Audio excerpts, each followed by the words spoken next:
Começa agora o programa que vai fazer você buscar o judiciário brasileiro. Quanto é? Fala pessoal, sejam muito bem-vindos a mais um programa Quanto é? O programa que vai fazer você conhecer o valor das indenizações no Poder Judiciário Brasileiro. Todos os casos aqui trazidos por mim são casos verídicos e isto não é um programa de humor. Imagina comigo a seguinte situação: acontece um dilúvio praticamente na cidade, fortes temporais. Esses fortes temporais fazem com que diversas casas em diversas regiões de uma cidade fiquem sem o serviço de luz, em razão de árvores que caem em cima dos fios, etc. E, após o fato, a concessionária de energia elétrica demora 3 dias para poder restabelecer o fornecimento.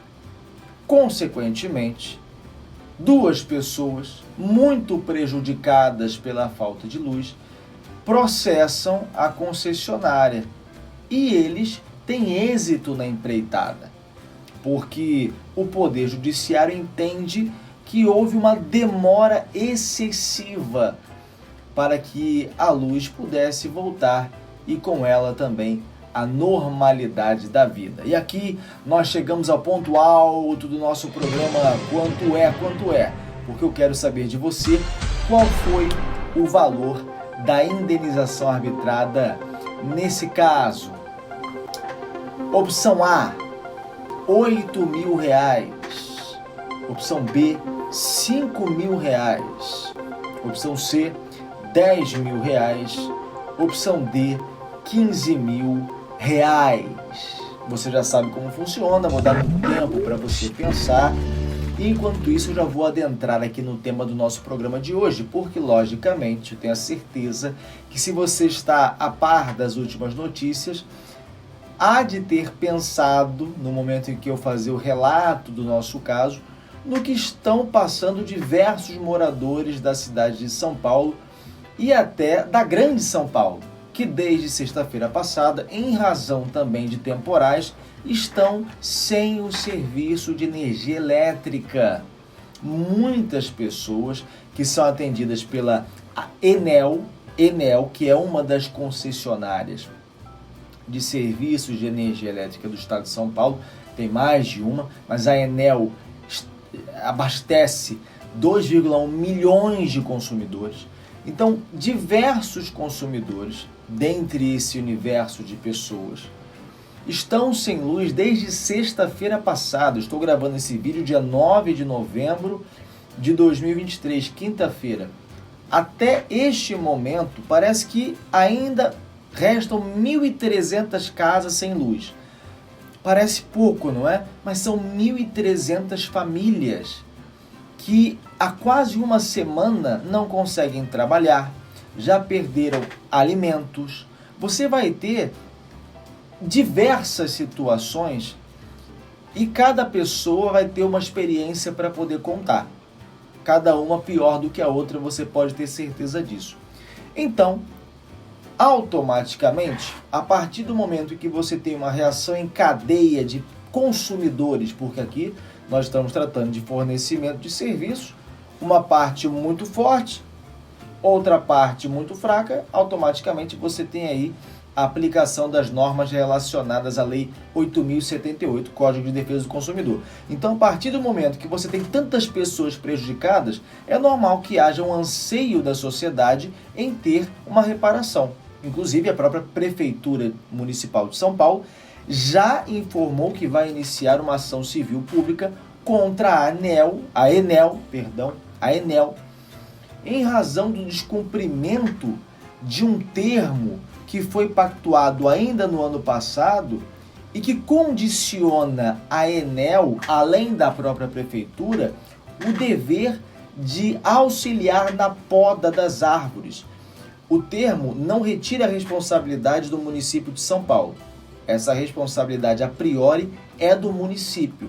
Mas para evitar problemas como os que estamos verificando agora, todas as vezes em que as árvores estiverem sobre os fios de energia elétrica, possibilitando a queda de energia, nessas situações recai sobre a Enel a responsabilidade de efetuar a poda. E parece que a Enel não está cumprindo com essa obrigação. Aliás, gente, já estava a acontecer uma CPI, Comissão Parlamentar de Inquérito, em São Paulo, que tinha como alvo a Enel. E agora, com essa situação, a condição da empresa fica ainda mais desfavorável. Aliás, já chamaram diretores da empresa, pessoas do alto escalão da empresa, para poder prestar alguns esclarecimentos por fatos anteriores ao que estamos vendo agora e também pelos fatos que agora sucedem, porque há uma demora excessiva também para que a situação seja resolvida.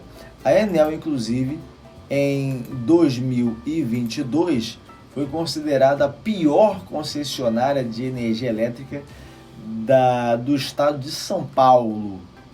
Então, é uma junção de fatores que fazem com que a imagem da empresa privada, uma empresa bastante grande, inclusive, fique prejudicada. E aqui, antes de adentrar no tema relacionado à esfera do direito do consumidor, é preciso falar também que existe, em se tratando de energia, uma resolução emitida pela ANEEL, que é a Agência Nacional de Energia Elétrica, que condiciona essas empresas concessionárias de fornecimento de energia a resolver problemas da falta dela dentro de um tempo específico. Não é a casa da mãe Joana, olha, a energia caiu e dentro do tempo que nós acharmos adequado ou quando conseguirmos, vamos restabelecer o serviço. Não, não é assim. Existe uma resolução. E você talvez me pergunte, o que é uma resolução, doutor Ian? É uma lei? Não é uma lei, mas é uma norma jurídica que regula matérias da competência privativa da Casa Legislativa ou do Congresso Nacional.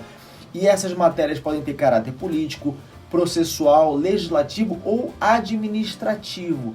Então, eu estou tratando aqui da Resolução 1000 de 2021, que substituiu a antiga Resolução 414 de 2010. Tanto a 414 de 2010 quanto a 1000 de 2021 trazem uma regra específica e um tempo para que os problemas de queda de energia sejam solucionados pelas empresas concessionárias. No caso da Resolução 1000, o artigo 362, ele determina que o tempo em se tratando de queda de energia elétrica é de 24 horas. Exatamente, 24 horas. E, logicamente, esse tempo já foi superado há muito. Inclusive, há aí uma regra relacionada à compensação do consumidor caso haja a queda de energia e o fornecimento não seja restabelecido dentro do prazo adequado. Aí você me pergunta como funciona essa compensação. Bom, me desculpem, eu não tenho a menor condição de falar como ela funciona, porque aí você vai entrar na seara do cálculo. E você há de convir comigo que eu não sou advogado por acaso. Eu estou botando na tela para você a fórmula utilizada para que o consumidor possa saber qual é o valor a ser compensado como crédito na fatura seguinte ao mês em que houve a interrupção do serviço. Fica aí para você que desejar fazer o cálculo, você pode conferir também ali no próprio artigo 362, você vai ter o artigo correspondente a esse cálculo que visa garantir uma compensação ao consumidor. Ou seja, existe uma resolução que determina o tempo e a partir de que momento esse processo de retorno do serviço deve ser contabilizado. A priori, a partir do momento em que se tem conhecimento da situação. É bom que se diga que a responsabilização em relação à ANEEL e do próprio caso no qual nós estamos tratando não é simplesmente pela queda de energia, porque houve uma queda de energia em detrimento dos temporais, que são fatores impossíveis de se controlar. Nós já gravamos um programa Quanto é, falando a respeito da responsabilização do Estado em razão de enchentes. E você tem uma responsabilização do Estado, dos municípios, muitas vezes em razão da falha no sistema pluvial das cidades. Mesmo que haja uma chuva que seja impossível de se mensurar a gravidade futura, você tem muitas vezes enchentes que são decorrentes em razão da falha dos sistemas cuja responsabilidade recai sobre os municípios. Então, nesses casos, você tem a aplicação do artigo 37 da Constituição Federal.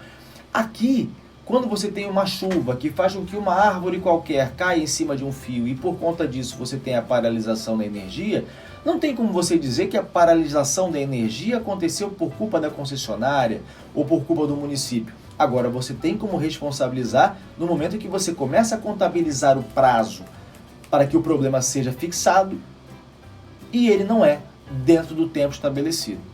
E aí, você entra na esfera do direito do consumidor. Existe responsabilidade do fornecedor? Existe. Depende de culpa? Não. Por causa do artigo 14 da Lei 8.078, que eu já falei aqui, não em um, não em dois, mas certamente em mais de 4, 5 programas, quanto é. O artigo 14 da Lei 8.078 prevê que o fornecedor de serviços responde independentemente da existência de culpa pela reparação dos danos causados aos consumidores por defeitos relativos à prestação dos serviços, bem como por informações insuficientes ou inadequadas sobre sua fruição e riscos. Aí tem uma maneira do fornecedor de serviços se isentar da culpa. Qual é? Bom, se o problema é causado por culpa exclusiva do consumidor ou de terceiro, então o fornecedor de serviços não será responsabilizado. Só que esse é um ônus que compete ao fornecedor de serviços provar. No caso do nosso programa de hoje, e já entrando na decisão do julgador, você vai perceber que não houve, até porque, de fato, o consumidor não tinha qualquer responsabilidade, mas não houve por parte da empresa concessionária de energia, que no caso era Light, porque o processo é do Rio de Janeiro, a comprovação de que houve aí uma responsabilidade do consumidor. E por outro lado, os consumidores lograram êxito em mostrar que, apesar das reclamações acerca da ausência do retorno da luz, não houve qualquer resposta da empresa, nem nenhuma medida no sentido de fazer com que o prejuízo fosse diminuído. Então, automaticamente, recaiu sobre a empresa a responsabilidade de pagar uma indenização. Aqui, gente, eu vou ler para vocês um trecho que eu julgo importante, porque aqui o juiz fala a respeito do dano moral e a maneira como ele vai ser calculado e por que ele é devido nesse caso. E para você que está chegando agora no nosso programa Quanto é, talvez seja importante para poder compreender como são estabelecidas as indenizações. Disse o seguinte, o julgador: no caso em questão, inegável que a conduta da ré feriu o direito da personalidade dos autores. A demora no restabelecimento de serviço essencial durante a estação do verão, em que as temperaturas são elevadas, causam transtornos que ultrapassam o mero aborrecimento. O valor atribuído a título de danos morais deve se ater a uma quantia que, observando os princípios da razoabilidade e da proporcionalidade, amenize a ofensa à honra e leve em consideração a gravidade do fato, suas consequências, condição social da vítima e do infrator, sem considerar enriquecimento sem causa. A matéria referente à fixação de indenização por danos morais no direito brasileiro é delicada e fica sujeita à ponderação do magistrado, fazendo-se necessário, para encontrar a solução mais adequada, que se observe o princípio da razoabilidade, tal como já decidido pelo Egrégio Superior Tribunal de Justiça, não havendo critérios determinados e fixos para a quantificação do dano moral, sendo, portanto, recomendável que o arbitramento seja feito com moderação e atendendo às peculiaridades do caso concreto.